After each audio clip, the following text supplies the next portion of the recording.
મારા ગુરુ સમાન એવા શિક્ષક મિત્રો ને હું કહીશ કે આ કવિતા પઠનમાં આપ મારો સાથ આપી મારો ઉત્સાહ વધારશો અને સાથે સાથે વિદ્યાર્થી મિત્રોને પણ હું કહીશ કે આ કવિતા જ્યારે હું રજૂ કરું છું, પંક્તિ રજૂ કરું છું, તો મારી સાથે સાથે મારી પાછળ તમારે આ કવિતા દોહરાવવાની છે. ઓકે? ये महान दृश्य है, चल रहा मनुष्य है, अश्रु स्वेद रक्त से लथपथ लथपथ अग्निपथ अग्निपथ अग्निपथ.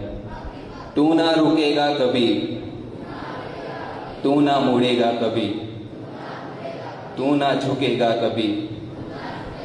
कर शपथ, कर शपथ, कर शपथ. वृक्ष हो भले खड़े, हो घने, हो बड़े, एक पत्र छा भी, मांग मत, मांग मत, मांग मत. Agnipath, Agnipath, Agnipath. Thank you everyone. अस्तु. भारत माता की जय.